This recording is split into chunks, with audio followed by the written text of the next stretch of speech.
In the name of the Father, the Son, the Holy Spirit. Amen.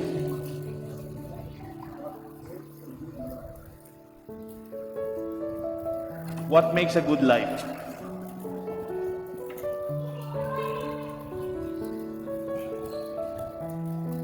Kung tayo po ay namimili, napaganda yung ating tinatawag na packaging at yung mga binibili natin nagiging mas mahal kuminsan dahil sa container, yung packaging.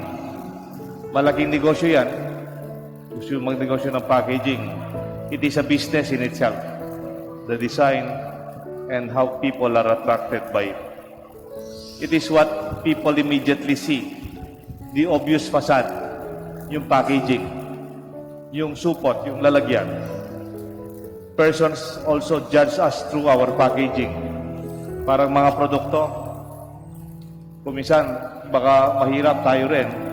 We judge each other because of our packaging, because of our color, of our skin, or color of our dress, or color of our political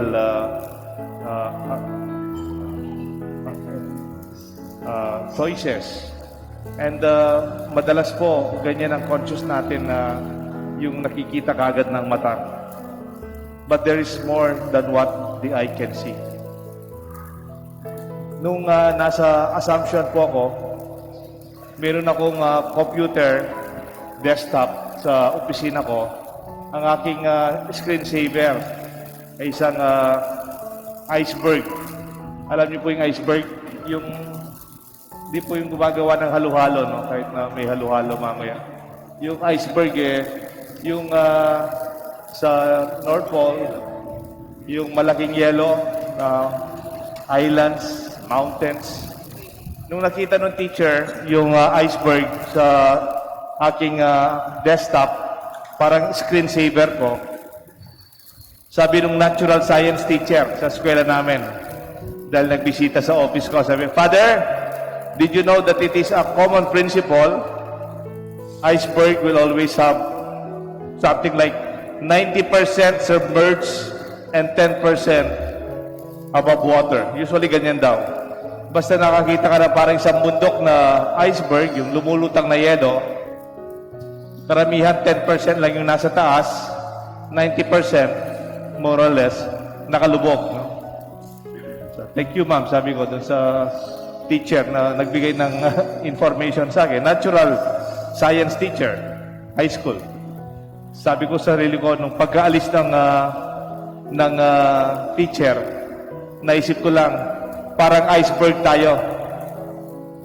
Kung may nakalitaw sa atin, nakikita ko sa iyo, naririnig ko sa iyo, kahit araw-araw kasama kita, kahit matagal na tayo sa opisina, minsan magkaibigan tayo, 10% pa lang o maliit na parte pa lang ng pagkatao mo nakikita ko.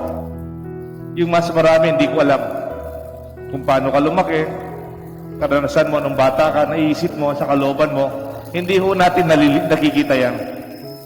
Kahit kumisan, mag-asawa na kayo. Hindi pa talaga lubusan. Kahit magkapatid pa kayo. Kahit best friend pa kayo. Kaya para sa akin, when we see these persons as icebergs, para sa akin, mas mahalaga yung respeto. Kasi hindi mo naman alam kung nasa kalooban nila o pinagdadaanan nila, paranasan nila. Mas maraming hindi natin nakikita. Kaya nga, napakahirap when we judge one another according to what we see. Mayroon po isang writer, ang pangalan niya, Ralph Waldo Emerson. Sabi ni Emerson, what lies behind us and what lies before us are small matters compared to what lies within us. Kung ano man yung nasa likuran mo o nasa harapan mo, malilit na bagay lang kumpara kung anong nasa kalooban mo. And when they bring what is within us out into the world, miracles happen. Pag napapalabas mo ang anong nasa kalooban mo, doon pa lang nag-uumpisa ang tunay na milagro. Meron akong term na noon, kala ko yung term na substance. is a scientific term or chemical term. Pero substance pwede rin para sa tao o pwede rin sa mga bagay. Substance is the quality of our content. Kabaligtad ito ng packaging. Yung damit, yung kulay, yung buhok. Substance is what is within. It is integral and it is embedded. Hindi lang kulay, hindi lang makeup. It is what we really are made of. Kung ano ka talaga. Kaya nga the highest compliment people can give you, hindi yung sasabihin nila, ang ganda-ganda ng damit mo, bagay mo, ang makeup mo, ang ganda ng balat mo. More than that, siguro the highest compliment people can give you is when they say, you are a person of substance. Parang pag sinasabi nila, yung pagkatao mo, ang tunay na mahalaga. Hindi lang yung uniforme mo, yung posisyon mo, o kung ano man ang mayroon ka sa labas. When you are called to be a person of substance. And our reflection today invites us to live a good life. Ang panawagan po ng ating pagninilay ngayong Lunes Santo ay magkaroon po sana tayo ng mabuting buhay. A good life. I pray tayo lahat, hindi lang tayo yayaman, sisikat, maging matagumpay. May you live a good life. But what do you mean by a good life? What makes people happy? What makes them healthy? Or what makes them live a long life?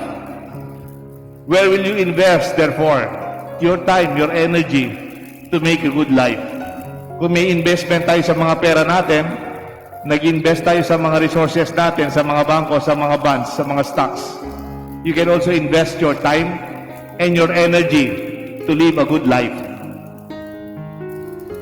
Ito po ang magiging punto ng ating pagninilay. Ito pong basihan ko, galing po ito sa isang matandang research sa Harvard. Later on, I will outline din. Meron naman pong isang survey, alam niyo man, uso-uso ngayon yung survey, no? Ito namang survey na ito, hindi lang political survey.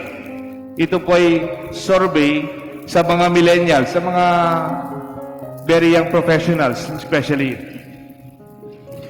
Ang tanong tatlo, what are your greatest goals in your life?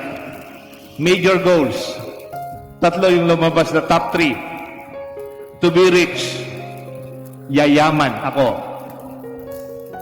Dadami ang pera ko. Siguro mataas ang sweldo ko. Magkakaroon ako ng maraming pera. This is one of the first millennial goals. Second, I will be famous. Magiging sikat ako. Kaya nga ngayon, usong-uso yung maraming likes. Yung ating mga pictures nagiging viral. Masaya yung mga tao ganyan, no? Napapansin. Maraming friends. To be famous. I hope for the right reason. Kaya nga sa mga millennials ngayon, mahalaga yung feedback ng mga tao. Mahalaga yung maraming nakakapansin pag mayroon tayong my day. Yan. Yung mga images natin to be known. No? Okay po naman yan. Pero katlo, meron pa. To be a high achiever. Hindi lang po achiever, high achiever. Kaya kung minsan, ngayon, mapansin mo, without them noticing it on themselves, people are very competitive. Unconsciously, you want to be better than others because you want to be an achiever. Hindi lang achiever, high achiever. Kaya kung minsan, simpleng basketball lang, simpleng badminton lang, simpleng mga gawain, you feel to be very competitive. Dapat hindi tayo matatalo. However, my dear friends, itong tatlo, hindi man kasama sa tunay na sagot sa tanong ko, what makes a good life? It's not richness. It's not wealth. It's not being famous. It's not even about your achievement. What makes a good life has nothing to do with these three. What do I mean? There's a survey from Harvard University It is a very old research. I think nung unang nabasa ko ito at napakinggan, 75 years research. Di ba tayo kumisan magre-research lang, 1 week lang, para lang makuha yung deadline. Pero ito noon pa, 75 years ago. Ngayon, plus another 80 years ago. This Harvard study subjected students of Harvard and asked them the same questions 80 years ago. Until now, yung konting natitira, tinatanong parang with the same question. And they asked the same question, what makes a good life for you? Hanggang tumatanda sila, parang nagiging mas dalisay, mas malalim, mas makahulugan ang sagot nila. Alam niyo po kung ano yung sagot nila? What makes a good life? Hindi kamukha ng millennials. Ang millennials kasi, to be rich, to be an achiever, and to be famous. Itong matandang research na to, ito sagot nila. A good life is about good relationships that keep us happy and healthy. Ang tunay na magandang buhay ay ang may magandang samahan, at ang magandang samahan nito nagpapahaba ng ating buhay. Social relationships are good for us. Kaya nga ang hirap-hirap nung panahon ng pandemya, hindi tayo makalabas Hindi tayo makasimba, hindi tayo makapamalengke, hindi tayo pwedeng magipagkwentuhan, hindi tayo pwedeng kumain sa labas, because our souls long for good social life. Hindi lang sosyalan na sosyalan. Social life, gusto sabihin, marunong ka makipagkapwa-tao, makipagkwento sa kapitbahay. Lumabas dyan sa may simbahan. Kilala mo ang kapitbahay mo. It's good life to have good social life.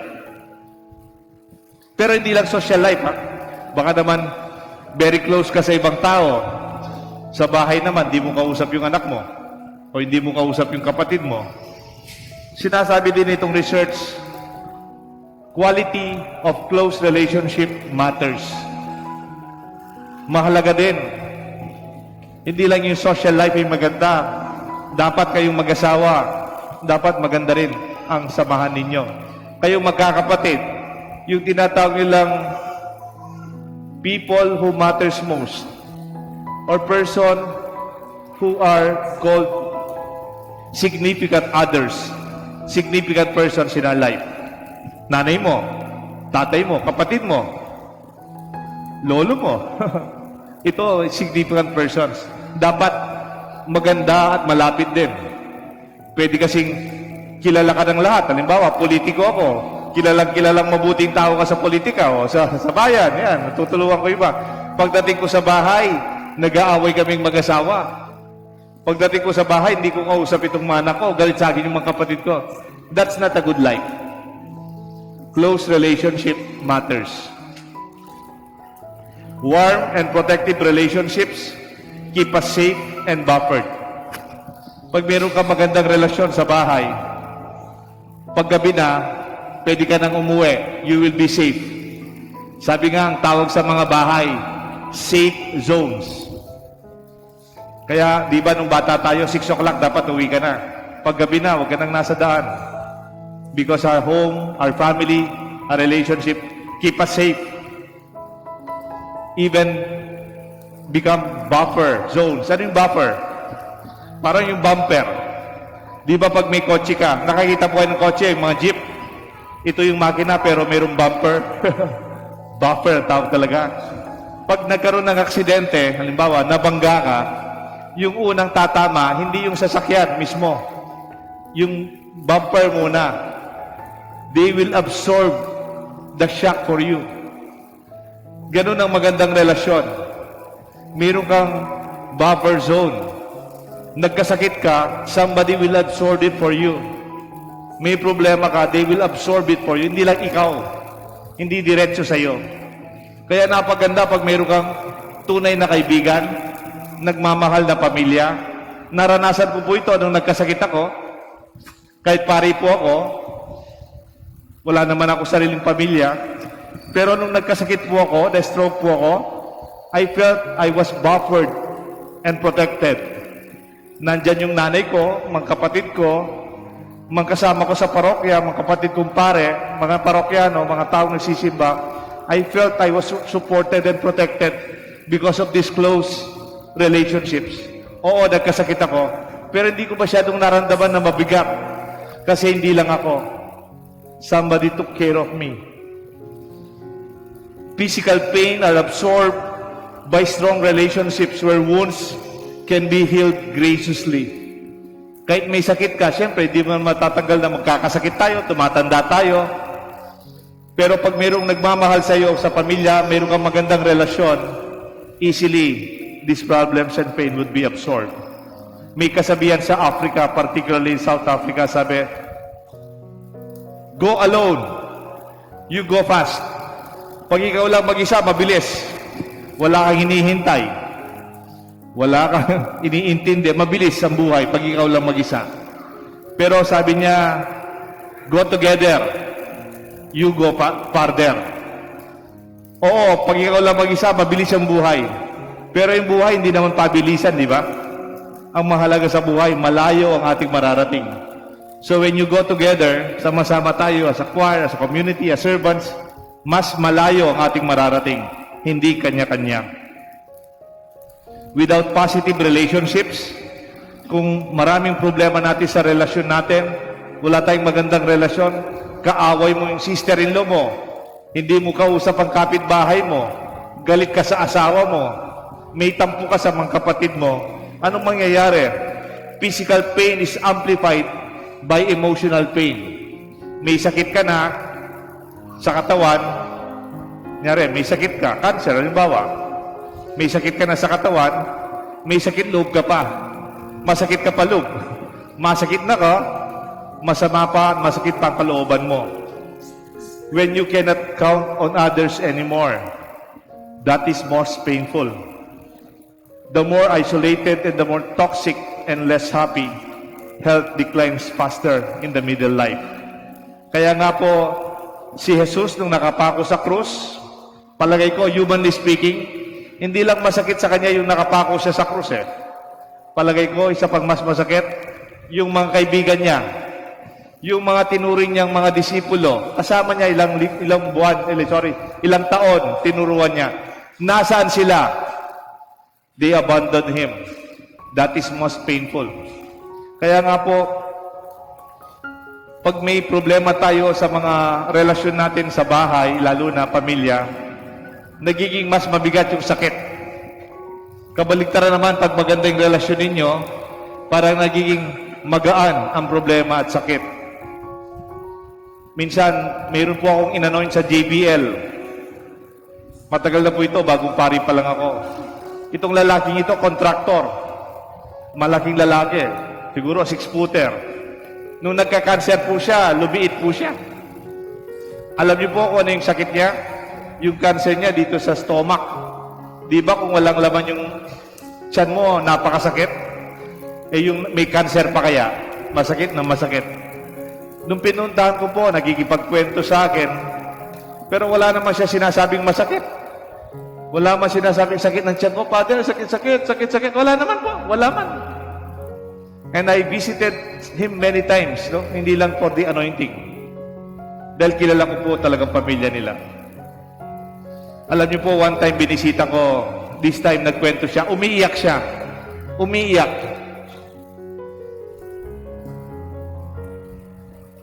Napapansin ko, pag pinupunta ko sa ospital, parati siyang nag-iisa. Wala siyang bantay. Nung umiyak po siya, kinukwento niya, alam mo, Father, ba't wala yung pamilya ko? Ba't wala yung mga anak ko? Kasi, Father, nung medyo bata-bata pa akong contractor, iniwan ko sila. Nagpunta ako sa ibang pamilya ko. Down south, bandang Visayas. Ngayon matanda na ako, umuwi na ako, may sakit na ako. Ngayon daw may sakit siya, tinanggap naman sa bahay. Pero they are not really taking care of him passionately. Mamukeng ala. Alam niyo ba't umiyak siya? Alam niyo kung anong masakit sa kanya? Yung masakit sa kanya, may sakit na siya, wala pang pamilya niya. Wala yung asawa niya, wala yung mga anak niya, Siya lang mag-isa. Yan ang iniiyak niyang masakit. Naisip-isip ko lang sa sarili ko, wow, ilang beses ako bumisita sa kanya, hindi man niya kinukomplain yung sakit ng kanyang cancer, sa kanyang sikmura. Ang sinasabi niyang masakit, yung hapdi ng nasirang relasyon niya sa kanyang pamilya. That's why I concluded that time, sabi ko, the wounds of the heart are more painful than the wounds of the flesh. The wounds of a relationship broken are more painful than the wounds of our body. Mas masakit, mas mahapdi ang sakit ng nasirang relasyon sa pamilya at sa mahal mo sa buhay kaysa sakit ng mga nasugat natin sa katawan at balat. Alam ho natin yan. Wala kasing painkiller dyan eh. Walang pwedeng pwede nyo akong lagyan ng painkiller o lagyan nyo ako ng pakapata sa kapampangan so that I will not feel the pain. It will always remain. Conflict in marriage and family leads to toxicity and even unhealthiness. Tandaan nyo po, loneliness kills. Dito po sa parokya po natin, mayroon po mga kaso ng suicide. Pakisabi nyo po sa mga kapitbahay nyo, pag may nagpakamatay, ibibless ho natin sa simbahan. Tatanggapin ho natin. Ibibless ho natin ang pagdarasal. Hindi lang yung namatay, yung kanyang pamilya, yung mga kapatid niya, mga bata. They need more healing. Before it was condemned, kung meron ng kasalanan yung namatay, ang Diyos na ang kausap niya, hindi na tayo. Pero napansin ko po sa mga nagpapakamatay, I don't know their psychological, emotional disposition, hindi ko alam. Hindi ko alam yung problema nila. But there is one thing I'm sure. There's certain loneliness in their heart. They need good friends. They need good family. They need good company, companions, a community like our church. Like the young people here, I'm very happy. Pag may mga bata dyan, nagsiserve, naglalaro, let them. Kailangan ng mga batang may kalaro. Kailangan nilang tumawa. Sabi ni Don Bosco, run, jump, and make noise, but do not sit. Sige, sumigaw kayo, magingay kayo, lumundag kayo, tumakbo kayo. Huwag lang kayo magkasala. That is part of being a children. Kaya nga po, when people are lonely, there's a tendency that they would not love their life. Pag malungkot ang tao, ang nagiging consideration sometimes, they cannot love themselves too. Because positive relationships leads to a good life. Ang magandang samahan, ang magandang relasyon, nagkakaroon ng bunga ng magandang buhay. May tatanong po ako sa inyo, nasan dito yung kayamanan? Wala naman eh. Nasan dito yung kasikatan? Famous? Wala naman, no? Nasan dito yung achievement? Wala naman eh. You can have a good life even when you are not very rich. You can have a good life even when you are not famous or you don't have many presence in social media. In fact, kumisan, nakakagulo pa sa buhay natin yun. Nakakalimutan yung kausap mo, yung nanay mo, kaharap mo. You can be close to people in America, pero hindi mo makausap itong nanay mo, kasama mo sa lamesa. O yung lola mo, may sakit dyan sa kwarto. It's antisocial sometimes if you realize. Social media, if you're not careful, it can become antisocial for your life. Kasi talagang immediate life and relationship are not nourished. And I realize, and I agree, indeed, good positive relationships lead to a good life. I just want to end with a prayer of Pope Francis on family. Sabi ni Pope Francis, I want to read it to you. There are no perfect family. We have no perfect parents. We are not perfect. Do not get married to a perfect person, neither to have perfect children. We have complaints about each other. We are disappointed by one another. Therefore, there is no healthy marriage or a healthy family without the exercise of forgiveness. Wala pong perpektong pamilya, magulang, mga anak. Nakakaraos lang tayo dahil mayroong pagpapatawad, sabi ng ating Santo Papa. Forgiveness is a vital tool to our emotional health and spiritual survival. Pag marunong kang magpatawad, makakayanan mo kahit malaking problema at mahirap na kalagayan. Because without forgiveness, the family becomes a theater of conflict and a bastion of grievances. Without forgiveness, the family itself becomes sick. Kung walang pagpapatawad, ang mismong pamilya ay parang may sakit. Forgiveness is the sterilization of the soul, cleansing of the mind, and liberation of the heart. Anyone who does not forgive has no play and no peace of soul and communion with God. Pag wala kang pagpapatawad sa puso mo, wala kang kapayapaan sa kalooban mo at sa isip, at wala kang tunay na pakikisa sa Diyos. Pain is a poison that intoxicates and kills, maintaining a wound of the heart as a self-destructive action. He who does not forgive sickens physically, emotionally, even spiritually. That is why family must be a place of life, not death, an enclave of cure, not disease, and a stage of forgiveness and not of guilt. Forgiveness brings joy where there is sorrow, where sorrow produces pain. Healing where pain causes disease. Ito po ang sinasabi ng ating Santo Papa tungkol sa ating mga pamilya. Ito po ang ating pagninilay. Ito po ang aking panalangin sa inyo. May you give and live a good life. Ang panalangin ko po sa inyo, naway maging maganda at mabuti ang inyong magiging buhay. Not because of wealth, not because of fame or achievements. Kasama yan. Let's work hard. Let's achieve. You don't avoid. If you become famous, okay lang. If people know you. But most importantly, take good care of your relationship. Ako sa ating parokya, para sa akin, if you ask me, Father Deo, anong pinakamahalaga sa iyo? Hindi man itong ating chapel na pinapaganda, lililinis, kasama yan. Yung project natin, kasama yan. Yung ating mga misa, kasama yan.